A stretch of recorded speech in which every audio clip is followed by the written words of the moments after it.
Ei, gente, estamos aqui gravando um vídeo pra vocês. Há um tempo atrás falamos no Instagram sobre uns assuntos que vocês gostariam de abordar. Fiz em forma de enquete, né? E algumas pessoas mandaram, quer dizer, várias pessoas mandaram perguntas. Não vamos conseguir responder todos hoje, né? Mas escolhemos um assunto, né, pontual pra falar. Luísa perguntou quando que eu vou visitar ela, gente. Paga minha passagem. Agora você mandar a passagem. E aí, a Manu Araújo Manu, perguntou sobre empreendedorismo pra gente falar como surgiu a ideia da marca, os passos que eu dei. Então, em breve, a gente vai falar sobre empreendedorismo, porque é um assunto que eu super apoio, que eu acho que todo mundo tem que empreender na vida, independente de ter uma loja, ter um negócio, não. Empreender na vida, né? Depois a gente vai falar sobre isso. A Juliana Gotardi, alimentação. Nicole Agilo, compulsão alimentar. A Fê Famos, descontar emoções na comida. A Joseli elogiou a gente, muito bacana abordar assuntos de aceitação com o próprio corpo. Alimentação, corpo, então assim, como a maioria foi sobre alimentação e corpo, ansiedade, compulsões alimentares, hoje a gente escolheu em falar sobre ansiedade. Eu me considero uma pessoa ansiosa, nem sempre a pessoa que se considera ansiosa, acredito que seja, de fato, ansiosa. Eu acho que eu sou ansiosa, não sei que eu sou. Não sei se eu sou. Afinal, o que é ansiedade, Rê? Então, Rai, vamos lá. Ansiedade é um estado de intensificação de uma reação de medo. A gente tem que entender que a ansiedade está ligada ao medo. Isso é importante pra gente reconhecer. E outra coisa que é muito importante também é a gente entender e diferenciar uma ansiedade que ela é pontual e uma ansiedade que é generalizada. Pontual em que sentido? Eu sei o motivo pelo qual eu estou ansioso. Vou fazer uma prova, uma viagem, enfim. Eu tenho um motivo para estar naquela condição e estar daquela forma. Aí eu vou me perguntar. Sim, então assim, eu tô ansioso porque vou fazer uma prova, então eu tô com medo de quê? De frustrar alguém? De tirar uma nota baixa? Quais são os medos que sustentam essa ansiedade anterior a um fato específico? Isso é uma ansiedade pontual. Uma ansiedade generalizada é bem diferente. Que aí são os transtornos de pânico, que a gente precisa ficar muito atento, que isso é cada vez mais comum, que são pessoas que não conseguem sair de casa. O que acontece? A gente tá muito imediatista, né, também. Exato. E o que acontece? A pessoa, ela não consegue diferenciar o que é uma ansiedade pontual, ou seja, eu estou ansioso por conta disso, tem um objeto específico.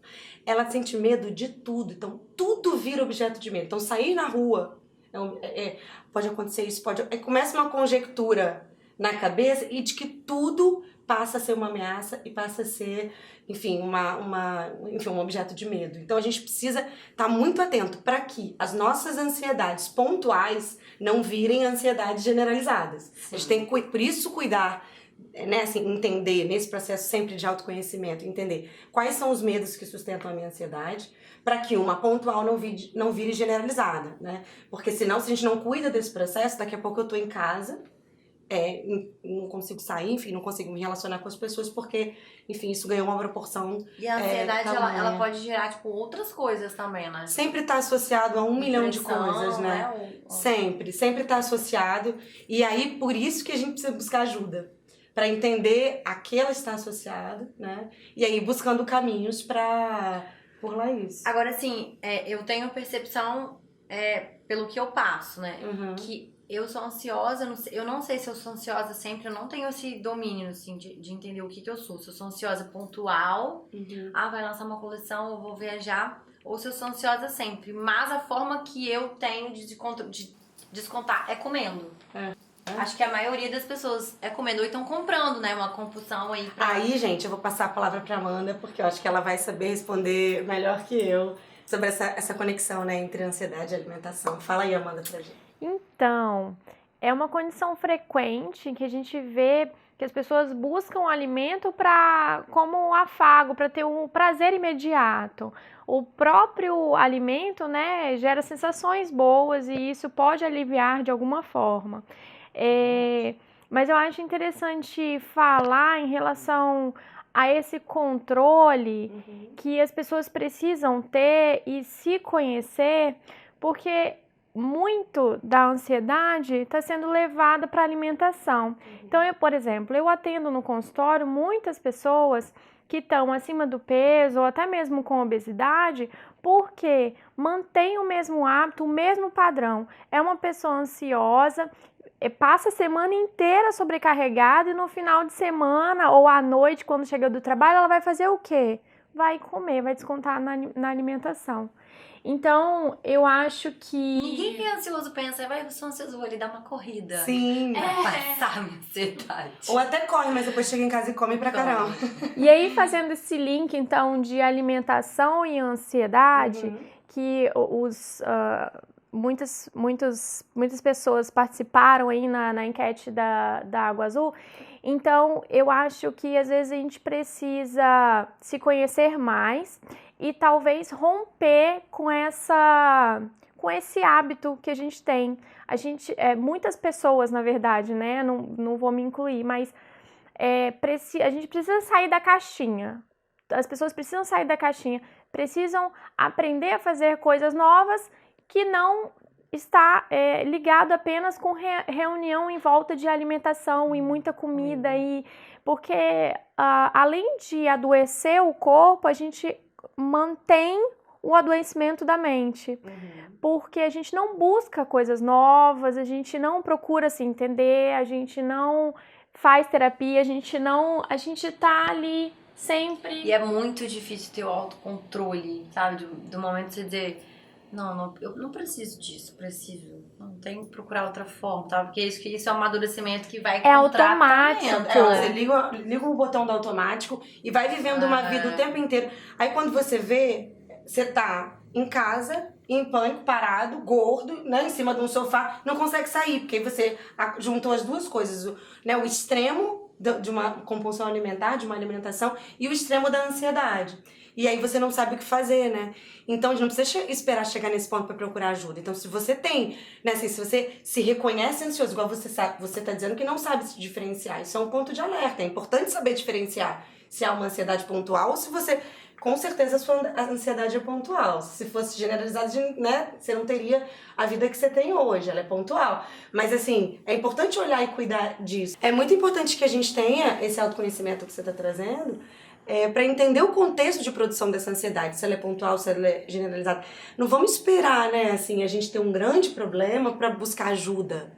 Vamos num resquício de ansiedade. Se a gente acha que a gente está, se você já ligou essa alerta, conversa com alguém, busca um profissional, né? Busca se ajudar também. Porque, assim, nenhum padrão ele é mudado sozinho. E nem de uma hora para outra. Nem de uma hora pra outra. É um processo. Exato. E se a gente não cuida, é uma bola de neve. Isso aí. E aí você não vai tem ver... jeito, tá tudo aqui, né? Cara.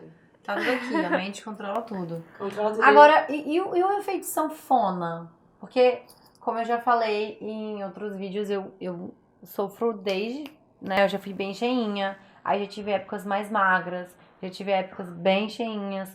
Então, assim, eu nunca tive uma constância igual eu tenho tido de uns anos pra cá, quando eu aprendi a lidar com essas minhas ansiedades, com, né, de tipo, comer menos e praticar. Uma coisa que me ajudou muito foi mudança de hábito. Porque assim, eu era daquela que malhava 2 meses na academia, daqui a pouco eu sumia e tal. Então eu me desafiei a criar um hábito, né? Fazer um mês certinho, alimentação direito e tal. E no início foi muito chato, confesso. Ai, saco, academia de novo, mais um dia e tal.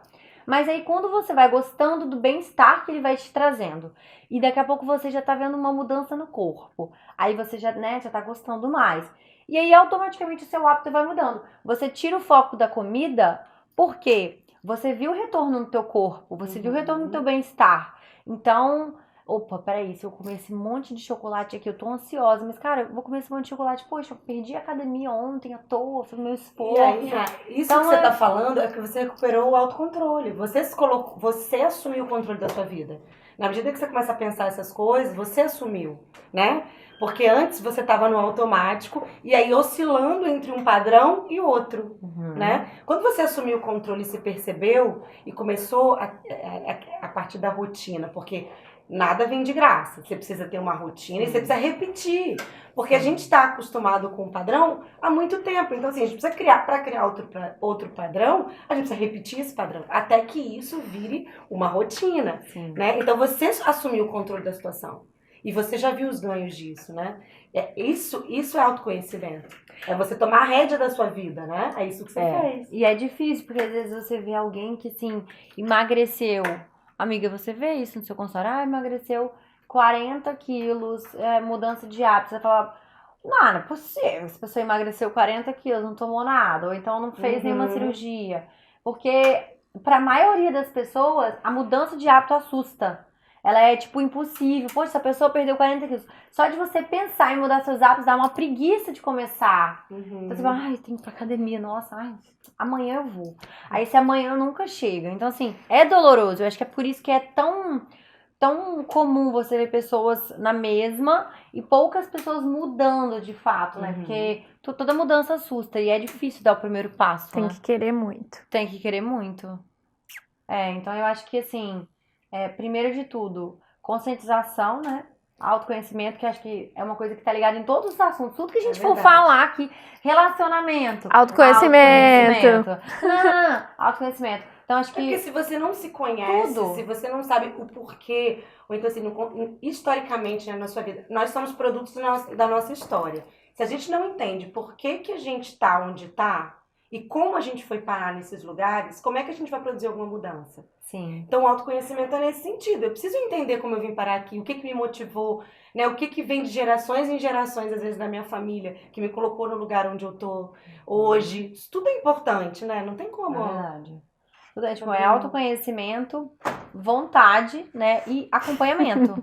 Isso Acho aí. que pra quem é ansioso e principalmente desconto em comida, é acompanhamento de terapia, psicólogo e nutrólogo, né? Porque tem que ter uma. Igual quem desconta em comida tem outros casos, de compulsão e compra, né? Eu acho que isso vai de várias formas. Mas que, no caso, o mais pedido pra gente falar hoje foi sobre compulsão, alimentação e ansiedade. Acredito que acompanhamento, né? Porque precisa ter uma dieta, né? Não pode cortar tudo, tem que comer bem pra ter uma constância, né? Porque não é o fato isolado que vai te engordar ou vai te emagrecer. Ah, vou emagrecer 40 quilos em um mês. Ou não é, porque daqui a pouco você vai voltar tudo de novo. Se você não muda aqui, né? Daqui a pouco volta. Eu não gosto muito de abordar esse assunto em relação à dieta. Então, quando você procura um profissional focado em alguma dieta, isso tem alta chance de dar errado, principalmente quando você não mudou o seu comportamento, você não se conhece, você não está disposto a mudar os seus hábitos. Então, primeiro você precisa trabalhar a sua cabeça para depois trabalhar a alimentação. E eu não gosto desse padrão enrijecido de dieta, porque eu acho que é insustentável. Gente, você tá acostumado a comer 2 pães com mortadela de manhã, te passa um ovo. Um ovo de manhã. A pessoa vai desistir daqui a pouco, né? Então tem que ser bem personalizado para que ela continue, né? E não é só isso, sabe? Então é uma mudança completa de hábitos, por isso que a gente está aqui conversando em relação a tentar mudar o padrão daquilo, aquela rotina que você tem todo dia, aquele condicionamento e você não mudar para fazer outras coisas. Então é preciso que essa pessoa que busca ajuda ou que quer mudar realmente consiga mudar o padrão de comportamento. E esse padrão de comportamento ele só vai ser mudado primeiro do querer e depois do autoconhecimento, o que eu devo fazer, o que eu tenho que fazer. E aí eu acho que a gente falar de dieta fica uma coisa tão enrijecida que às vezes já bloqueia a pessoa que está procurando ajuda para continuar e fazer. Ela já desestimula, né? Já vai desestimulada.